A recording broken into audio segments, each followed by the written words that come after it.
Viewers আসসালামু আলাইকুম। কেমন আছেন আপনারা সবাই? আশা করি সকলে অনেক ভালো আছেন। তো বন্ধুরা, আজকে আবারও আপনাদের জন্য নতুন আরেকটি টিউটোরিয়াল নিয়ে হাজির হয়েছি। আজকের এই টিউটোরিয়ালের বিষয় হচ্ছে মাইক্রোসফট অফিস অ্যাপ্লিকেশনগুলোকে কিভাবে আমরা অ্যাক্টিভ করব। যেমন মাইক্রোসফট অফিস বলতে বোঝায় Microsoft Word, Microsoft Excel, Microsoft PowerPoint, OneNote, মানে যতগুলো ভার্সন রয়েছে মাইক্রোসফট অফিসের ভিতরে সমস্ত অ্যাপ্লিকেশনগুলোকে একসাথে বোঝায়। তো একটা যদি আপনাদের ডিঅ্যাক্টিভ থাকে তাহলে সমস্ত প্রোগ্রামগুলো কিন্তু আপনাদের ডিঅ্যাক্টিভ হয়ে যাবে। তো এটা কিভাবে অ্যাক্টিভ করবেন তার পুরো প্রসেসটি মূলত আজকে দেখাবো। এর জন্য ভিডিওটা কত স্কিপ না করে শুরু থেকে শেষ পর্যন্ত দেখবেন, আমার দেখানো স্টেপগুলো ফলো করবেন, তাহলে খুব সহজে আপনারা যে কোনো ভার্সনকে অ্যাক্টিভ করে নিতে পারবেন। তো চলুন দেখি কিভাবে আসলে এটাকে অ্যাক্টিভ করতে হয়। তো আপনারা যদি লক্ষ্য করেন দেখতে পাবেন আমার কম্পিউটারে আমার মাইক্রোসফট ওয়ার্ড অ্যাপ্লিকেশনটি কিন্তু ওপেন করা রয়েছে এবং এখানে দেখতে পাচ্ছেন প্রত্যেকটি অপশন কিন্তু হাইড অবস্থায় রয়েছে এবং উপরের দিকে যদি লক্ষ্য করেন একটু তাহলে এখানে দেখতে পাবেন লেখা উঠছে কি ডকুমেন্ট 1, যেহেতু আমি একটা ডকুমেন্ট ক্রিয়েট করছি এই জন্য এখানে ডকুমেন্ট 1 ওয়ার্ড, পাশে দেখেন লেখা রয়েছে কি প্রোডাক্ট অ্যাক্টিভেশন ফেল্ড, মানে এটা আমার অ্যাক্টিভেট করা নাই। আর অ্যাক্টিভেট করা না থাকার কারণে আমার প্রত্যেকটি অপশন হাইড অবস্থায় রয়েছে। আমি যদি ইনসার্ট ট্যাবে ক্লিক করি দেখবেন যে ইনসার্ট ট্যাবের প্রতিটি অপশন হাইড অবস্থা রয়েছে। আমি ক্লিক করি কি না কেন, আমি যদি কোনো কিছু টাইপ করতে চাই তাহলে কোনো কিছু টাইপও করতে পারতেছি না। মানে আপনার যদি একটা অ্যাপ্লিকেশন ডিঅ্যাক্টিভ থাকে আপনি ওই সফটওয়্যারের ভিতরে কোনো ধরনের কাজ করতে পারবেন না। তো আমি আপনাদেরকে আবার এটা ক্লোজ করে দিয়ে আবার রিওপেন করে আপনাদেরকে দেখাচ্ছি আসলে আমার সফটওয়্যারটি অ্যাক্টিভ আছে নাকি অ্যাক্টিভ নেই। এর জন্য আমি স্টার্ট বারে ক্লিক করলাম। স্টার্ট বারে ক্লিক করার পর আমি এখান থেকে জাস্ট আমার মাইক্রোসফট ওয়ার্ড যে ভার্সনটি আমি ইউজ করতেছি সেটাতে ক্লিক করলাম। আমি ওয়ার্ডে ক্লিক করলাম। ওয়ার্ডে ক্লিক করার পরে দেখেন এখন মাইক্রোসফট ওয়ার্ড অ্যাপ্লিকেশনটা আমার সামনে কিন্তু ওপেন হচ্ছে। আমি 2019 সালে ভার্সন ইউজ করতেছি, আপনারা যে কোনো ভার্সন ইউজ করতে পারেন। তো উপরের দিকে দেখেন লেখা উঠছে কি প্রোডাক্ট অ্যাক্টিভেশন ফেল্ড। আমি যদি এখান থেকে অপশনে ক্লিক করি, অপশনে ক্লিক করলে কিন্তু আমি এটা দেখতে পাবো। আমি এখানে অপশনে ক্লিক করলাম। অপশনে ক্লিক করার পর এখান থেকে আমরা চলে আসব এখান থেকে ডিসপ্লে প্রুফিং, এখান থেকে আমরা অ্যাক্সেস টুলবার, সরি এখানে না, আমি যদি এই যে দেখেন এখানে না, আমাদের এই জায়গায় অ্যাডভান্স কাস্টমাইজ রিবন, এটাতে না, ডকুমেন্ট, সরি এটা এখানে সম্ভবত না, আমি এটাকে ফাইলে যাই আবার। এই যে দেখেন এখানে কিন্তু মেসেজটা চলে আসে যে মাইক্রোসফট অফিস অ্যাক্টিভেশন উইজার্ড, এখানে আমাদের অ্যাক্টিভেট করতে বলতেছে। তো আমি এটাকে ক্লোজ করে দিচ্ছি। আমরা এখানে দেখি এই যে এখানে দেখেন আমার অ্যাকাউন্টে যদি ক্লিক করি, অ্যাকাউন্টে ক্লিক করার পর তার এখানে দেখতে পাচ্ছেন আমার কি লেখা উঠছে যে অ্যাক্টিভেশন রিকোয়ার্ড, আমাদের এটা অ্যাক্টিভ করতে বলতেছে। ঠিক আছে, এটা আমাদের অ্যাক্টিভ করা কিন্তু নাই। যদি অ্যাক্টিভ করা থাকতো তাহলে কিন্তু এখানে আমাদের এই যে দেখেন ইরোর আসতো না, অ্যাকাউন্ট ইরোর এই মেসেজটা এখানে আসতো না। তো এটা এখন আমরা কীভাবে ফিক্সড করবো চলুন দেখি। তার আগে আমি এখানে আরেকটা বিষয় আপনাদেরকে দেখাই। আমি যদি মাইক্রোসফট এক্সেলটা একটু ওপেন করে দেখাই আপনাদের যে আসলে মাইক্রোসফট এক্সেলটা কাজ করতেছে কিনা। আমি মাইক্রোসফট এক্সেলে ক্লিক করলাম। মাইক্রোসফট এক্সেল অ্যাপ্লিকেশনটা এখন ওপেন হবে, তো একটু লোড নিচ্ছে। ধৈর্য সহকারে ভিডিওটা একটু দেখেন, যদিও একটু সময় লাগতেছে কিন্তু এখান থেকে আপনারা অনেক কিছু শিখতে পারবেন। পরবর্তীতে আর আপনার কাছে কারো কাছে যাইতে হবে না এই জিনিসগুলো শেখার জন্য বা এই জিনিসগুলো জানার জন্য। তো আমি প্রথমে এখানে একটা ব্ল্যাঙ্ক ডকুমেন্ট নিচ্ছি। ব্ল্যাঙ্ক ডকুমেন্ট নেওয়ার পরে দেখেন এইটারও কিন্তু আমাদের একই অবস্থা। উপরের দিকে লেখা উঠছে কি বুক 1 এক্সেল প্রোডাক্ট অ্যাক্টিভেশন ফেল্ড, মানে এটা আমাদের অ্যাক্টিভেট করা না, এটা আমাদের অ্যাক্টিভেট করতে হবে। তারপরে কিন্তু আমরা এক্সেলের ভিতরে যে কাজগুলো করতে হয় সেই কাজগুলো করতে পারবো, এর আগে কিন্তু করতে পারবো না। এবং আপনারা যদি লক্ষ্য করে আমার উপরে যে অ্যাকাউন্টটা রয়েছে অ্যাকাউন্টটার এখানে কিন্তু আমার নামের পাশে দেখেন এখানে একটা এরর কিন্তু চলে আসছে, এখানে একটা ওয়ার্নিং আইকন কিন্তু চলে আসে। ঠিক আছে, তো এখানেও দেখেন এই উইজারটি আমাদের চলে আসে। তো আমি সবগুলোকে ক্লোজ করে দিচ্ছি। ক্লোজ করে দিয়ে এখন আমি আপনাদেরকে দেখাবো যে কীভাবে আপনারা এই অ্যাপ্লিকেশনগুলোকে অ্যাক্টিভ করবেন, অ্যাক্টিভ করার পর প্রপারলিভাবে ব্যবহার করবেন। তো অ্যাক্টিভ করার আগে আপনাদেরকে কিছু জিনিস ফলো করতে হবে। তো প্রথমেই যে কাজটি করতে হবে আপনাদের কম্পিউটারে যে উইন্ডোজ সিকিউরিটি নামে যে সিকিউরিটিটা দেওয়া থাকে সেটাকে অফ করতে হবে। এটা কিভাবে অফ করবেন চলুন দেখি। তো নর্মালি আমাদের এটা এখানে থাকে, অনেকেরই অথবা এখানে নাও থাকতে পারে। তো আমি এখানে উইন্ডোজ সিকিউরিটিতে ক্লিক করলাম, আমার কিন্তু এটা এখানে ওপেন হয়ে যাবে। এটা ওপেন হওয়ার পর আমাদের এখানে বেশ কিছু অপশন অফ করে রাখতে হবে কাজটি ভালোভাবে করার জন্য। তো আমি এখান থেকে ভাইরাস অ্যান্ড থ্রেট প্রোটেকশনে ক্লিক করলাম। এখান থেকে নিচে দিকে আসবো, ম্যানেজ সেটিংসে ক্লিক করব। ম্যানেজ সেটিংসে ক্লিক করার পর আমরা এখান থেকে দেখেন রিয়েল টাইম প্রোটেকশন, এটাকে অফ করে রাখবো। একটা ইয়েস নাও মেসেজ আসবে, এখান থেকে ইয়েস বাটনে ক্লিক করব, এটাকে অফ করে রাখবো, এটাকে অফ করে রাখবো, এটাকে অফ করে রাখবো। মোট 4টা অপশন পাবো, 4টা অপশনকে এখান থেকে অফ করে দেবো। অফ করে দিয়ে এটা আমি মিনিমাইজ করে রাখতে পারি অথবা ক্লোজ করে দিতে পারি। যদি আপনারা এটাকে এভাবে ওপেন করতে না পারেন তাহলে আপনারা চলে যাবেন সেটিংসে আসার পর এখান থেকে সেটিংয়ে ক্লিক করবেন। সেটিংয়ে ক্লিক করার পর এখানে আপনাদের অনেকগুলো অপশন আসবে। সেটিংসে যতগুলো সেটিংস রয়েছে সবগুলো আপনি এখানে দেখতে পাবেন। তো আমার এটা একটু লোড নিচ্ছে। তো এখানে আসার পরে আপনি এখানে দেখতে পাচ্ছেন সবগুলো অপশন চলে আসছে। তো আমাদের এখান থেকে চলে যেতে হবে কথায়, আমি একটু দেখি কোন অপশনটাতে, এটা আমাদের হচ্ছে যে আপডেটেড সিকিউরিটি যেটা রয়েছে, আমরা এটাতে ক্লিক করব। আপডেটেড সিকিউরিটিতে ক্লিক করলে আমাদের সামনে কিন্তু একটা নতুন করে ইন্টারফেস ওপেন হয়ে যাবে। তারপরে আমরা আমাদের বাকি কাজগুলো কিন্তু করতে পারবো। তো আমি এখানে একটু ওয়েট করতেছি। তারপর এখানে দেখেন উইন্ডোজ সিকিউরিটি নামে একটা অপশন চলে আসে। উইন্ডোজ সিকিউরিটিতে আপনি ক্লিক করবেন। উইন্ডোজ সিকিউরিটিতে ক্লিক করলে আমি যে সেটিংসগুলো আপনাদেরকে দেখালাম, যেটা দেখেন ভাইরাস অ্যান্ড থ্রেট প্রোটেকশন, এখানে ক্লিক করবেন। এখানে ক্লিক করে কিন্তু আপনার এই সেটিংসটা ওপেন হবে। আপনি কিন্তু এখান থেকেও সেই অপশনগুলোকে অন এবং অফ করে নিতে পারবেন। আমার যেহেতু এখানে আনা ছিল, আমি এখান থেকে আপনাদেরকে সহজে কিন্তু বিষয়টা দেখালাম। যদি আপনাদের এভাবে না আসে তাহলে কিন্তু আপনি এখান থেকে করতে পারেন এবং ম্যানুয়ালি করতে পারেন। এইটাও যদি আপনারা না পারেন, আরেকটা সহজ ওয়ে রয়েছে, সেটা হচ্ছে আপনার যে সার্চ বার রয়েছে, আপনার সার্চ বারে আসবেন, আসার পরে এখানে লিখবেন উইন্ডোজ সিকিউরিটি, ঠিক আছে, WIN উইন্ডোজ যদি সিকিউরিটি লিখে সার্চ করেন আপনাদের সামনে উইন্ডোজ সিকিউরিটি এখানে চলে আসবে। এখানে ক্লিক করলে সরাসরি ওপেন হয়ে যাবে, ঠিক আছে। তো এটা আমরা অফ করে নিব। অফ করার পর আপনার কম্পিউটারে যদি নেট কানেক্ট দেওয়া থাকে, আপনার নেট কানেক্টটাকে একটু অফ করে নেবেন। তো দেখতে পাচ্ছেন আমার কম্পিউটারে নেট কানেক্ট দেওয়া ছিল, আমি এর নেট কানেক্টটাকে আমরা অফ করে নিচ্ছি। একবার রিফ্রেশ করি। রিফ্রেশ করলে দেখবেন যে আমার নেট কানেক্ট যেটা দেওয়া ছিল, নেট কানেক্ট কিন্তু অফ হয়ে গেছে। এখন দেখেন আমার অ্যান্টিভাইরাসে কিন্তু অফ হলো, নেট কানেক্টও কিন্তু অফ হয়ে গেল। এখন আমাদেরকে এটা অ্যাক্টিভ করতে হবে।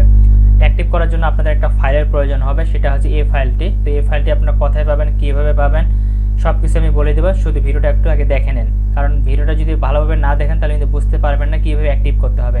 আর অ্যাক্টিভ করতে না পারলে কিন্তু আপনারা ব্যবহার করতে পারবেন না।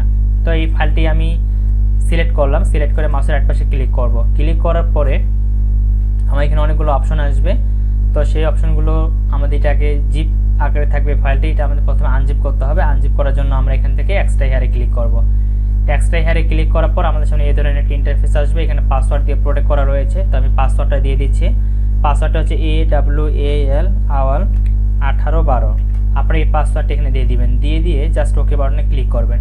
ওকে বাটনে ক্লিক করলে এই ধরনের একটা ফোল্ডার আপনাদের ক্রিয়েট হয়ে যাবে, ঠিক আছে। ফোল্ডারটি ক্রিয়েট হওয়ার পর আপনারা এই ফোল্ডারটিকে ডাবল ক্লিক করবেন। ডাবল ক্লিক করলে ওপেন হয়ে যাবে। ওপেন হওয়ার পর আপনি এখানে 3টি ফাইল দেখতে পাবেন। আমি যদি ভিউটাকে একটু বড় করে নিই, এখান থেকে এখানে একটা পিকচার দেখতে পাবেন, এখানে একটি ফাইল দেখতে পাবেন এবং এখানে আরেকটি ফাইল দেখতে পাবেন। তো এখানে যে দুটি ফাইল দেখতে পাচ্ছেন, এটা হচ্ছে দুটি উইন্ডোজের জন্য দুটি ভার্সন। আপনি যদি আপনার কম্পিউটারে উইন্ডোজ 10 ইউজ করেন এবং যদি 64 বিট অথবা 32 বিট, এই জিনিস দুটো বিশেষ করে মাথায় খেয়াল রাখবেন। আপনার উইন্ডোজ যদি 32 বিটের হয়ে থাকে তাহলে আপনি এটা দিয়ে সেট করবেন। আর যদি আপনার কম্পিউটারে 64 বিট হয়ে থাকে তাহলে আপনারা এটা দিয়ে কাজ করবেন, ঠিক আছে। এখন আমি যে কাজগুলো দেখাবো সেই কাজগুলো করবেন আর কি। তো আমার কম্পিউটার যেহেতু 64 বিটের, এই জন্য আমি এই ফাইলটা দিয়ে কাজ করব। তো এই ফাইলটাকে সিলেক্ট করে আমি মাউসের এক পাশে ক্লিক করব। তারপর এখান থেকে রান অ্যাজ অ্যাডমিনিস্ট্রেটর যে অপশনে দেওয়া রয়েছে এটাতে ক্লিক করব। আমি এটাতে ক্লিক করার পর একটা yes no pop up message আসবে। এখান থেকে আমার ইয়েস বাটনে ক্লিক করব। ইয়েস বাটনে ক্লিক করার পর এই ধরনের একটা ইন্টারফেস আসবে। তো আমি আগের ব্যাকগ্রাউন্ডটা ক্লোজ করে দিচ্ছি, এটা এখানে রাখলাম। তো দেখতে পাচ্ছেন AACT পোর্টেবল, আমাদের এই ধরনের একটা ইন্টারফেস আসবে। যেহেতু আমরা আমাদের কম্পিউটারে মাইক্রোসফট অফিসের যে ভার্সনগুলো অ্যাপ্লিকেশনগুলো রয়েছে সেগুলোকে আমরা এখান থেকে অ্যাক্টিভ করব, যেমন Microsoft Word, Microsoft Excel, Microsoft PowerPoint, এই অ্যাপ্লিকেশনগুলোকে। সেই জন্য আমরা যে কাজটি করবো, এখানে দেখেন অফিস অ্যাক্টিভেশন নামে একটা অপশন দেওয়া রয়েছে। আমরা এটাতে জাস্ট একটা ক্লিক করব। এটাতে একটা ক্লিক করার পর উপরের দিকে দেখেন এখানে আমাদের একটা স্ক্রলিং বার ঘুরতে থাকবে। স্ক্রলিং বারটা ঘোরার পর নিচের দিকে দেখবেন বেশ কিছু লেখা আসবে। তো আমাদের এখানে একটু সময় ওয়েট করতে হবে, হয়তোবা অনেকের ক্ষেত্রে 2 মিনিট, অনেকের ক্ষেত্রে 3 মিনিট বা 1 মিনিটের মধ্যে দেখবেন যেটা কমপ্লিট হয়ে যাবে। তো এই চাকাটা যতক্ষণ না এখানে স্টপ হয় ততক্ষণ কিন্তু আমাদের ওয়েট করতে হবে। তো আবার আমি বলতেছি, আমি যেভাবে স্টেপগুলো আপনাদেরকে দেখাচ্ছি আপনারা যদি সেইভাবে ফলো না করেন তাহলে কিন্তু কখনই আপনি মাইক্রোসফট ওয়ার্ড অফিসের যে অ্যাপ্লিকেশনগুলো রয়েছে সেগুলো কিন্তু অ্যাক্টিভ করতে পারবেন না। এর জন্য আমার প্রসেসগুলো ফলো করেন, খুব সহজে কিন্তু আপনারা অ্যাক্টিভ করতে পারবেন এবং ব্যবহার করতে পারবেন। তো দেখতে পাচ্ছেন আমাদের কিন্তু অ্যাক্টিভেট প্রসেসিংটা চলতেছে, এখনও একটু আমাদের ওয়েট করতে হবে। যখন আমাদের সাকসেসফুল হয়ে যাবে তখন কিন্তু আমাদের এই যে বারটা যেখানে ঘুরতেছে দেখতে পাচ্ছেন চাকাটা, এই চাকাটা কিন্তু চলে যাবে। আর যখনই চলে যাবে তখনই বুঝবেন যে আপনাদের মাইক্রোসফট অফিস যে ভার্সনগুলো রয়েছে ভার্সনগুলো কিন্তু আপনাদের অ্যাক্টিভ হয়ে গেছে, ঠিক আছে। তো নিচের দিকে যদি দেখেন একটু লক্ষ্য করেন, আমার উপরে যে চাকাটা ঘুরতেছিল চাকাটা কিন্তু চলে গেছে এবং নিচের দিকে দেখতে পাচ্ছেন product activation successful, product activation successful, product activation successful. অর্থাৎ যতগুলো আমার মাইক্রোসফট অফিসের ভার্সন ছিল সবগুলো কিন্তু আমাদের অ্যাক্টিভ হয়ে গেছে। এখন অ্যাক্টিভ হয়েছে কিনা আমি আপনাদেরকে প্র্যাকটিক্যালি এখন চেক করে দেখাবো। তার আগে আমি এখানে যে ফাইলগুলো ছিল আমি এই ফাইলগুলোকে ডিলিট করে দিচ্ছি। ডিলিট করে দিয়ে এখন আমি আমার কম্পিউটার থেকে যে অ্যান্টিভাইরাসটাকে আমি এখানে অফ করে রাখছিলাম এইটাকে এখন আমি অন করে দেব, কারণ আমাদের অ্যাক্টিভ হয়ে গেছে, এখন আর আমাদের এটা অফ করে রাখার কোনো প্রয়োজন নেই। এটাকে আমি অন করে দিচ্ছি।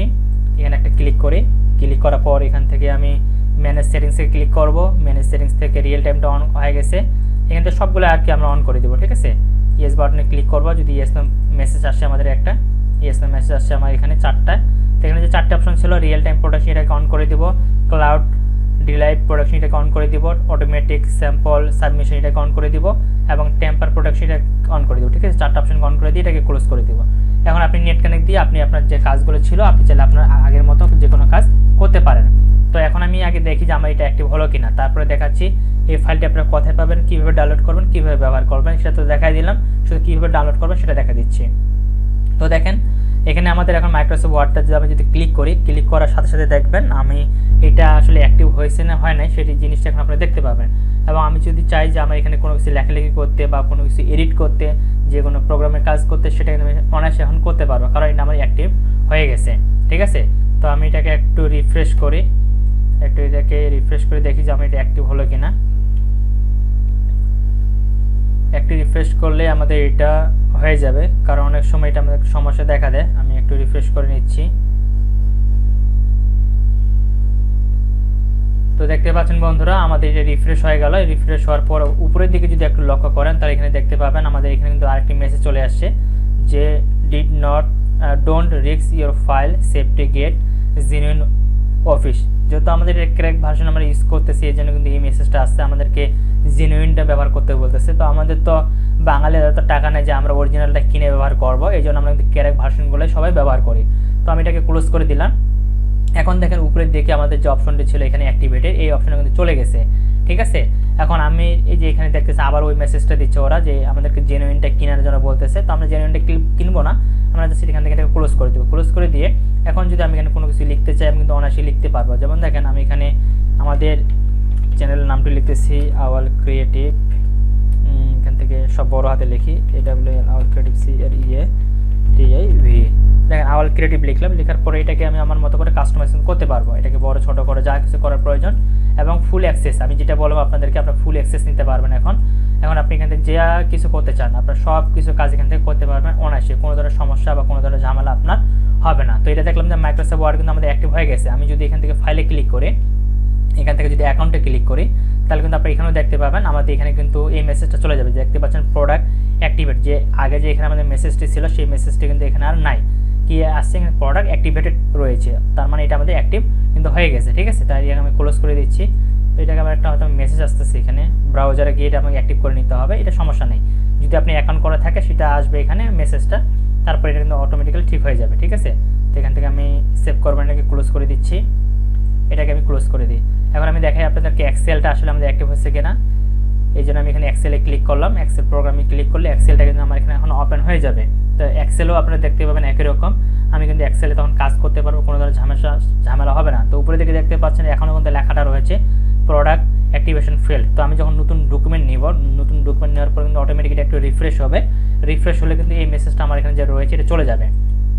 যেমন দেখেন আমি যদি এখানে কোনো কিছু লিখি এখন, তো দেখবেন যে আমি এখানে অনেক কিন্তু লিখতে পারছি। ঠিক আছে, তো এখান থেকে আমি যদি নতুন একটা পেজ নিই, এখান থেকে নতুন একটা পেজ নিলাম বা কন্ট্রোল-N দিয়ে নতুন পেজ নিই, তো দেখতে পাচ্ছেন এখন কিন্তু উপরের দিকে যদি লক্ষ্য করেন বুক টু এক্সেল, এখানে যে অ্যাক্টিভেট অপশনটা দিয়ে লেখা ছিল এটা কিন্তু আর নাই, এটা কিন্তু আমাদের চলে গেছে। তার মানে আমরা বুঝতে পারলাম যে আমাদের এটা কিন্তু ফুলফিল অ্যাক্টিভ হয়ে গেছে। তো আশা করি আপনারা বুঝতে পেরেছেন যে কীভাবে আপনারা অ্যাক্টিভ করবেন এই প্রোগ্রামটিকে। এখন আমি আপনাদেরকে দেখাবো যে আসলে আমি যে ফাইলটি দিয়ে এই সফটওয়্যারটাকে অ্যাক্টিভ করলাম, আপনারা এই ফাইলটি কোথায় পাবেন। ঠিক আছে, এটি কিন্তু একটি জিপ ফাইল, আর এই ফাইলটি কিন্তু কোনো সোশ্যাল মাধ্যমে যেমন ইউটিউব বা ফেসবুক আমি কিন্তু সরাসরি আপনাদেরকে দিতে পারবো না, কারণ হচ্ছে বর্তমান সময়ে ইউটিউব এবং ফেসবুক যে কমিউনিটি গাইডলাইন রয়েছে সেগুলো খুবই সেন্সিটিভ, যে কোনো ইললিগাল কোনো কিছু শেয়ার করলে সাথে সাথে ভিডিওর ভিতরে বা চ্যানেলে কপিরাইট স্ট্রাইক, কপিরাইট ক্লেম কিন্তু চলে আসে। এই জন্য আমি আপনাদেরকে এটা টেকনিক্যালিভাবে আপনাদেরকে ফাইলটা আমি দিয়ে দিব, কীভাবে দিব আমি সব কিছু আপনাদেরকে বলে দিচ্ছি। তো এই ফাইলটাকে ডাউনলোড করার জন্য আপনাদেরকে প্রথমে যে কোনো একটা ব্রাউজার ওপেন করে নিতে হবে। তো আমি আমার কম্পিউটার থেকে ক্রোম ব্রাউজারটিকে ওপেন করে নিচ্ছি। ওপেন করার পর আপনাদেরকে ফেসবুকে চলে আসতে হবে, আপনারা আপনাদের ফেসবুক অ্যাকাউন্টে আসবেন। আসার পরে উপরের দিকে দেখবেন একটা সার্চ বার রয়েছে, আপনি যদি ফোন দিয়েও দেখেন, তারপরে একটা সার্চ বার থাকবে, কম্পিউটার দিয়ে দেখলেও সার্চ বার থাকবে। তো সার্চ বারে আসার পর লিখবেন AWAL আওয়াল ক্রিয়েটিভ, CREATIV আওয়াল ক্রিয়েটিভ লিখে সার্চ করবেন। সার্চ করার পর আপনাদের সামনে আমাদের ফেসবুক গ্রুপ এবং ফেসবুক পেজ আসবে। তো আপনারা চাইলে ফেসবুক পেজে লাইক দিয়ে থাকতে পারেন, এবং আপনার ফেসবুক যে গ্রুপটা রয়েছে, আপনার কাজ হচ্ছে গ্রুপে প্রথমে ক্লিক করতে হবে। গ্রুপে ক্লিক করার পরে আমাদের যে ফেসবুক গ্রুপটি রয়েছে, গ্রুপটি আপনার সামনে এভাবে ওপেন হয়ে যাবে। তো গ্রুপটি ওপেন হওয়ার পরে আপনার কাজ হচ্ছে, আমি একটু ব্যাক দিই, ওকে। গ্রুপে আসার পর প্রথমে আপনার গ্রুপটাতে আমাদের জয়েন হয়ে নেবেন, কারণ এটা একটা প্রাইভেট গ্রুপ। যেহেতু এখানে প্রাইভেট বিষয়গুলো শেয়ার করা হয়, এর জন্য কিন্তু প্রাইভেট গ্রুপ করে রাখা হয়। শুধুমাত্র তারাই এখান থেকে ফাইলগুলো নিতে পারবে বা ফাইলগুলোকে দেখতে পারবে যারা এই গ্রুপে জয়েন থাকবে, অন্য কেউ কিন্তু দেখতে পাবে না। এই জন্য প্রথমে আপনাদেরকে এই গ্রুপে জয়েন হয়ে নিতে হবে। জয়েন হওয়ার পরে আপনার নিচের দিকে এখানে যে অপশনগুলো দেখতে পাচ্ছেন, এই অপশনগুলো দেখতে পাবেন। তো এখান থেকে আপনার মোর অপশন নামে একটা অপশন দেখতে পাবেন, মোর অপশনে ক্লিক করবেন। এখান থেকে আপনার ফাইল নামে একটা অপশন দেখতে পাবেন, ফাইলে ক্লিক করবেন। ফাইলে ক্লিক করার পর এখানে আপনারা দেখতে পাবেন প্রথম দিকে বা শেষের দিকে মাঝখানে, যদি পরে কেউ অনেক পরে ভিডিওটা দেখেন তাহলে হয়তো বা এর উপরে আরও ফাইল থাকতে পারে। তো আপনারা এখান থেকে খুঁজে বের করবেন অ্যাক্টিভ ফাইল কথা লেখা রয়েছে। তো দেখতে পাচ্ছেন এখানে আমাদের লেখা আছে কি অ্যাক্টিভ ফাইল। এটা একটা পিডিএফ ফাইল। এই পিডিএফ ফাইলটা আপনি ডাউনলোড করবেন, ডাউনলোড করার পর ওপেন করবেন। ওপেন করার পর এটার ভিতরে একটি ডাউনলোড লিঙ্ক দেওয়া থাকবে। সেই লিঙ্কটা কপি করে আপনারা যে কোনো একটা ব্রাউজারে দিয়ে দিবেন, দিয়ে ক্লিক করলে আপনাদের ফাইলের ডাউনলোডের যে ফাইলটা যে জায়গায় রয়েছে সেই জায়গায় নিয়ে যাবে, সেখান থেকে আপনারা ডাউনলোড করে নিতে পারবেন। আর আমি চাইলে কিন্তু এটা সরাসরি লিঙ্কটা দিতে পারতাম, কিন্তু সরাসরি লিঙ্কটা কেন দিচ্ছি না, কারণ বর্তমান সময়ে ইউটিউব এবং ফেসবুক তাদের যে কমিউনিটি গাইডলাইন রয়েছে সেটা খুবই সেন্সিটিভ। তারা একটু এদিক ওদিক পেলেই আমাদের চ্যানেল বা পেজে ওরা কিন্তু কপিরাইট স্ট্রাইক দিয়ে দিচ্ছে। তো নিজে সেফ থাকার জন্য এবং আপনাদেরকে প্রপারলিভাবে ফাইলগুলো দেওয়ার জন্য মূলত এই সিস্টেমে আমি আপনাদেরকে ফাইলগুলো দিয়ে দিচ্ছি, যাতে আপনারাও সেফ থাকতেছেন, আমিও সেফ থাকতেছি, আপনাদের উপকার হচ্ছে, আমারও কিন্তু কোনো ক্ষতি হচ্ছে না। তো আশা করি আপনার পুরো প্রসেসটি বুঝতে পেরেছেন, কীভাবে ফাইলটা ডাউনলোড করবেন, কীভাবে ব্যবহার করবেন, তার পুরো প্রসেসটা দেখা দিলাম। তারপরে যদি আপনাদের কোনো ধরনের সমস্যা মনে হয় তাহলে অবশ্যই আপনারা আমার ফেসবুক পেজে আমার সাথে যোগাযোগ করবেন, অথবা কমেন্ট বক্সে কমেন্ট করে জানাতে পারেন। আমি আপনাদের সেই সমস্যাগুলোর সমাধান দিয়ে দেবো ইনশাল্লাহ। তো সবাই ভালো থাকবেন, সুস্থ থাকবেন, দেখা হচ্ছে নেক্সট ভিডিওতে। আল্লাহ হাফেজ।